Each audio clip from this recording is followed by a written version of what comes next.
Try to initiate release sequencer. On my mark. 5. We're on express elevator to hell. Going down. 2. 1. Mark.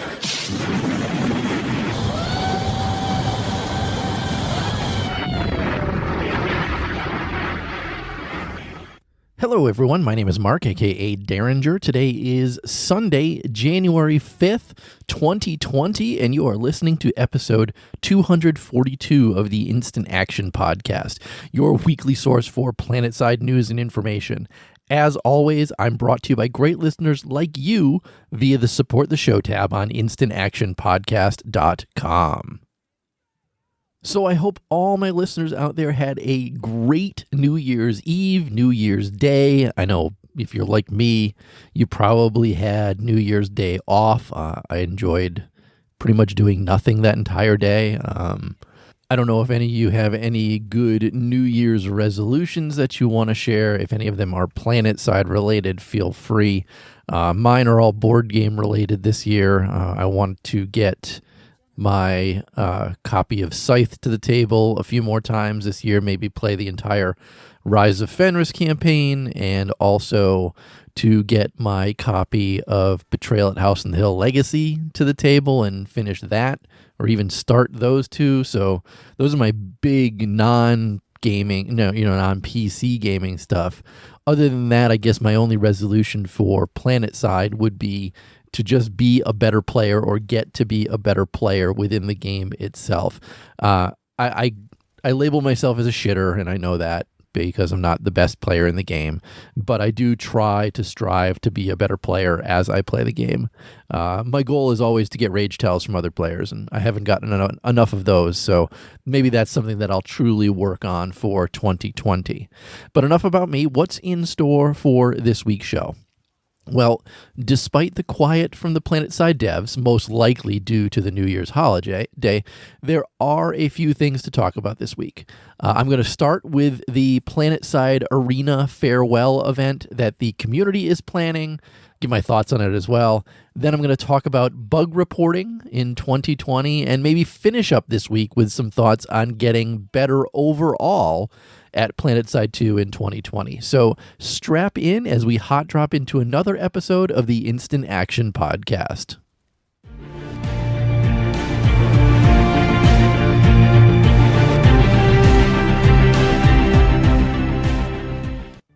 So first up this week, like I said, the community, and this is being spearheaded by Opshax, is looking to potentially do a Planetside Arena Farewell Event.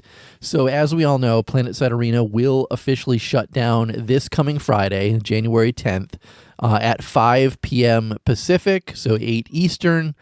That's when they're just shutting it down. It's going to be completely gone. I assume it's going to be removed at Steam at that point. I don't know if refunds are still underway or whatnot, but Planetside Arena is officially dead as of Friday, January 10th at 5 p.m. Pacific. So people are thinking about getting into Planetside Arena one last time, and the talk is Thursday, January 9th, starting around 6 p.m. Pacific, so 9 Eastern. They're asking the community to log in and play a bit as a sign of appreciation for the time that some former and current Daybreak Games employees put into it.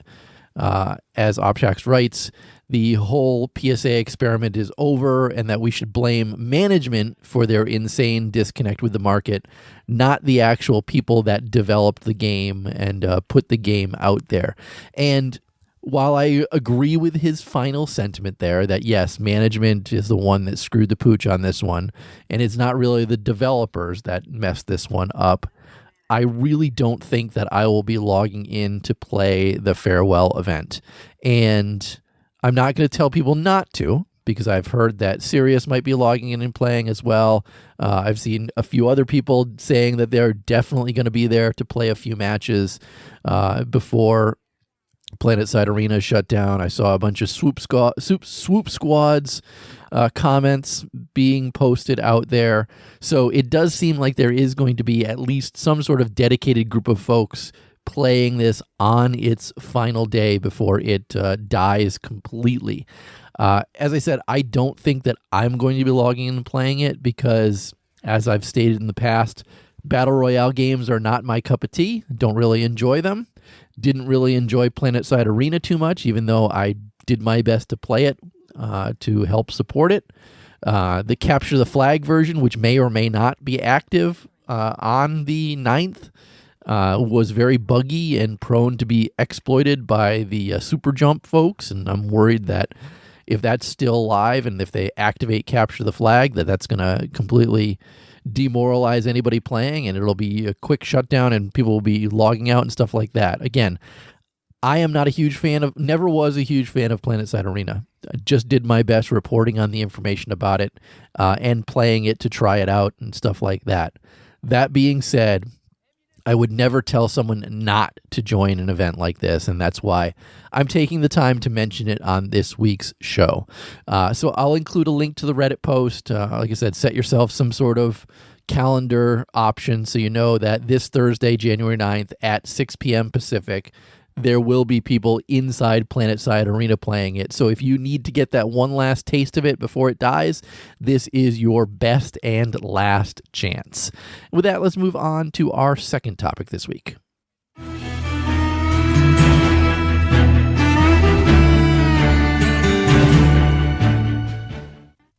And that second topic is about bug reporting in Planetside 2. It was kind of quiet, and I don't know if everybody realizes this. They've mentioned it on stream a few times, but the original DGC issue tracker doesn't seem to be available anymore. It doesn't seem to be up. I don't know if the website expired or if whoever owns it took it down permanently, or if the devs asked that it be taken down.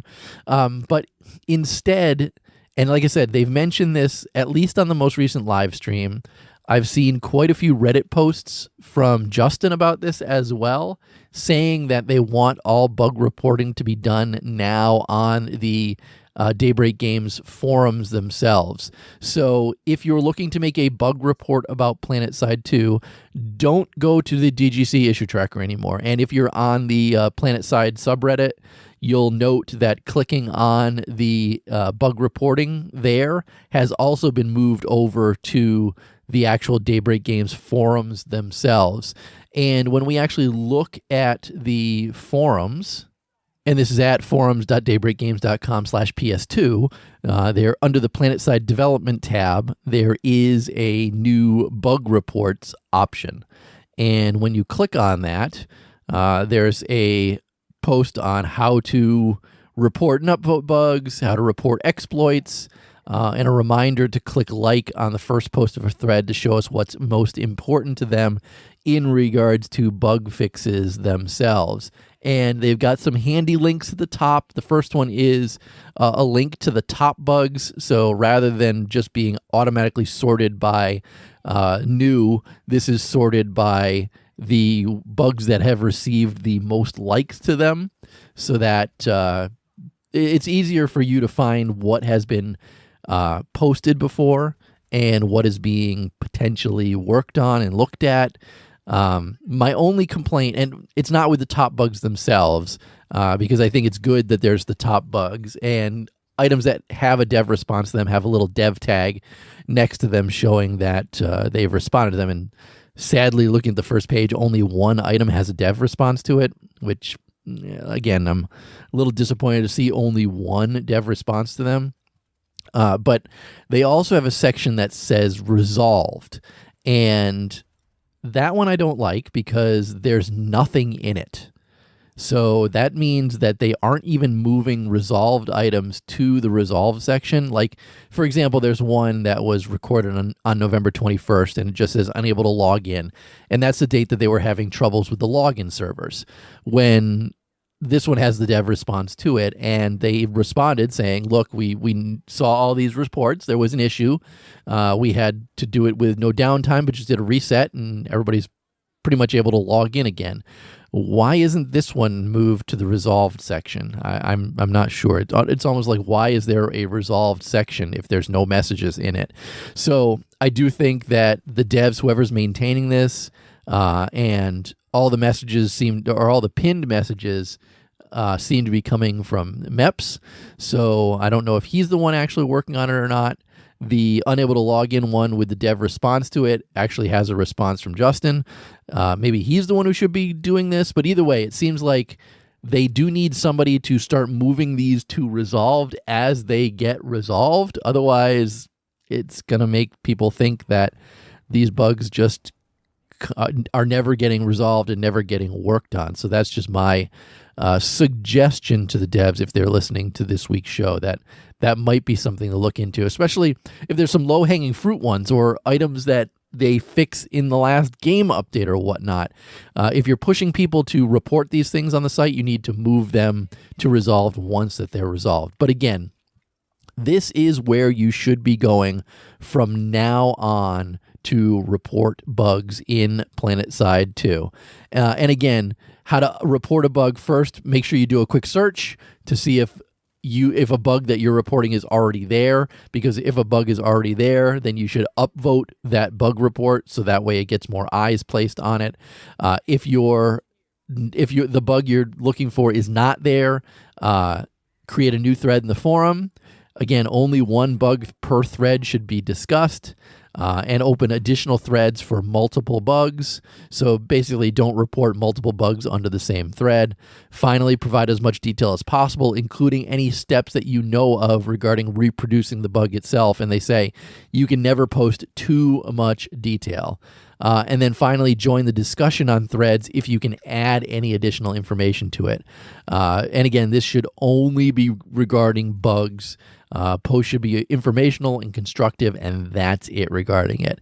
And I think this is probably something that as players, maybe once a week, it might be a good idea to pop into this, especially if you're encountering a bug in-game, and upvote some of them so that it gets more eyes or gets more priority on the bug itself, much like they used to do with the DGC issue tracker. So again, this is just my PSA for 2020, and not Planetside Arena. Public service announcement for 2020. There is a new place to be reporting bugs. It's been up since October. This is where everything should be going now, and no longer to the DGC issue tracker. And with that, let's move on to our third topic this week.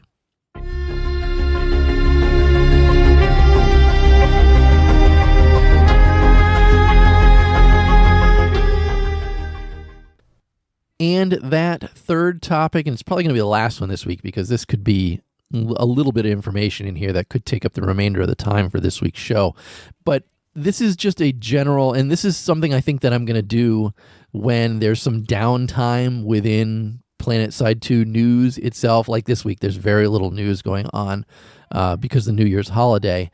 But like I said at the beginning of the show, one of my potential resolutions for 2020 is to try to get better at Planetside 2. And I thought it might be a good idea to try and help some of you listeners also get better at Planetside 2 in 2020. So when there's some downtime from news coming out of Daybreak Games regarding the game, I think I'm going to try to revisit some of these topics for everyone to just try to help you with things that are helping me within the game itself. And I'm actually going to take a step back to a infantry guide that was posted about a year ago at this time. And many of you will remember looking at this about a year ago. It was put together by Halo Spud, and it's probably one of the best infantry guides that are out there. And again, today's topic is going to be focused pretty much solely on infantry, not about vehicles, not about air. Those are two areas that I don't consider myself a decent player in. I don't run armor anywhere near as much as I used to.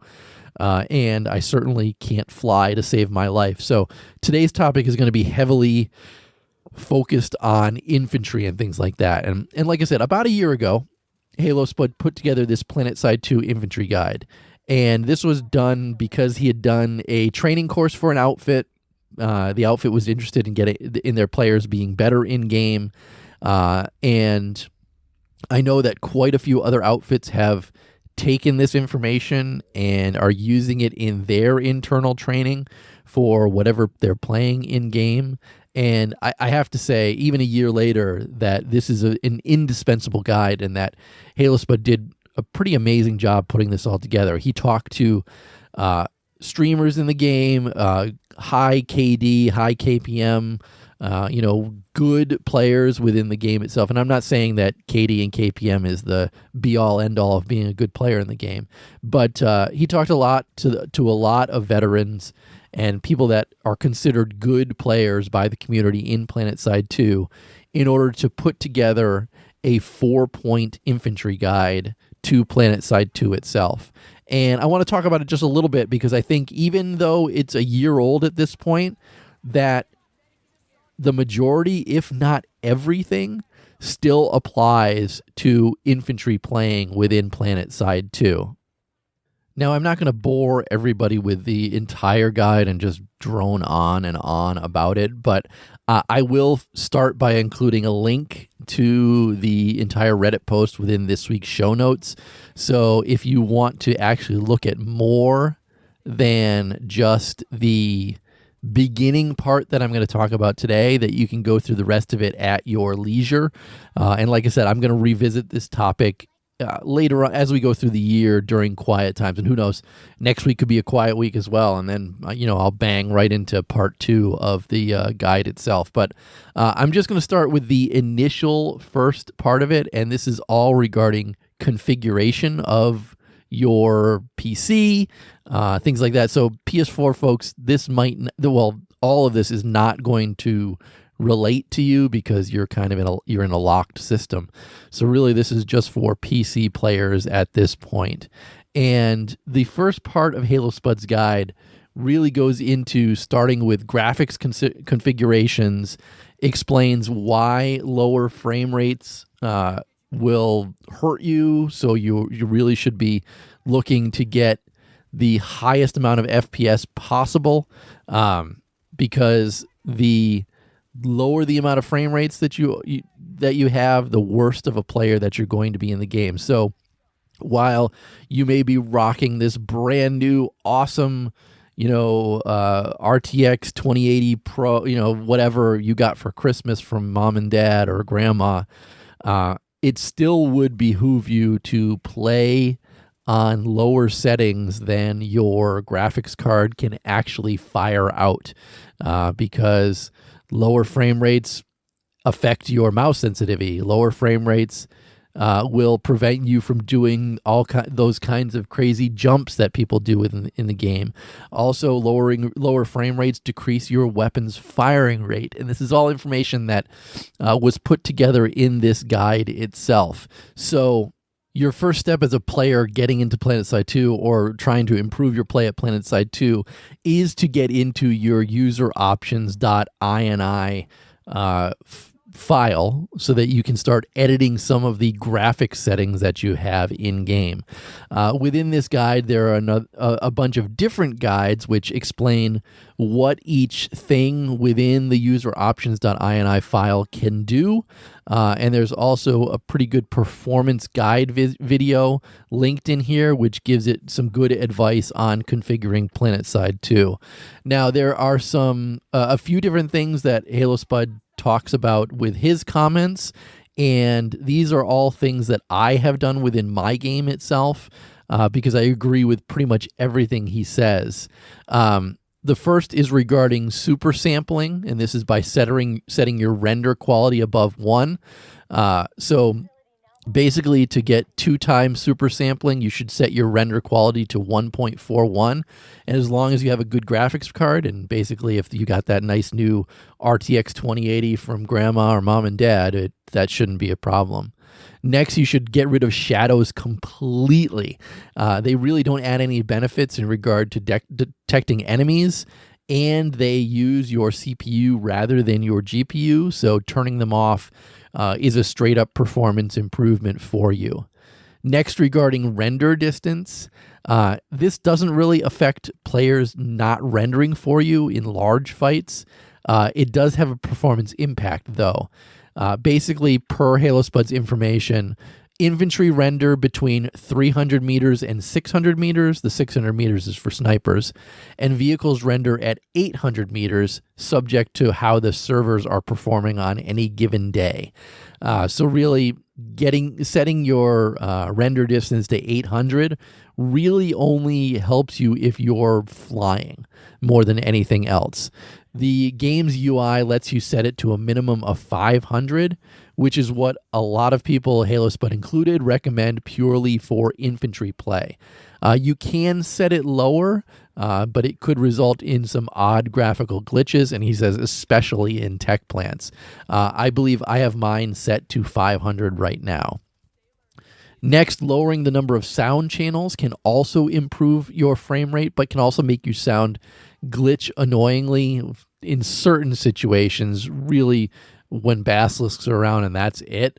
If you put it between 60 and 80, that's probably a good spot. There's really no benefit to having it above 80. And then finally, removing particles should get rid of some visuals, but it also makes it harder to spot beacons, and you don't see smoke from the smoke trail from damaged vehicles. Particles also make gunning a lot of vehicle weapons easier, as you can see the projectiles more clearly. A lot of top infantry players turn them off because it's just one other way to increase your FPS. He keeps them on low. I keep them on low as well because I do need to be able to spot those beacons and things like that. So those are just a few quick things that you should do within your useroptions.ini right off the bat. But again, there are some good links to a full explanation on everything in the user.ini and also a good performance video on other ways to configure your game to play it. Moving on from there, there's also thoughts on, depending on what graphics card you have. I know obviously you've either got an NVIDIA card or you've got an AMD card. Personally, I'm using an NVIDIA card. There are definitely guides out there on looking to configure the NVIDIA control panel to also get better performance from your GPU in Planetside 2 itself. So again, these are just some small things that you can do to increase your FPS, because obviously once you increase your FPS, you're going to be able to improve your fire rate. You're going to be able to do the trick jumps that people do, like being able to jump up a wall. Lowering your FPS, it will mess with your mouse sensitivity, which is not something you want. And again, reducing the CPU load as much as possible will improve your FPS more than anything else. And again, a few of those that I mentioned before really affect how it's processing on your CPU, and you want to take that load off your CPU itself. The second half of his guide all has to do with mouse configuration. And back when I first joined up with the folks playing in Joke, this was the first thing that every new player into Joke had to deal with. Fixing your mouse configuration, figuring out what DPI you should be using, figuring out the sensitivity values that you should have in game to make you better at playing the game itself. So the first thing that you should do is figure out the DPI on your mouse, and that's basically a measure of the sensitivity or how many counts the mouse sensor makes per inch of movement. Pretty much every mouse on the market today, or quote-unquote gaming mouse on the market, have hugely high DPIs available to them.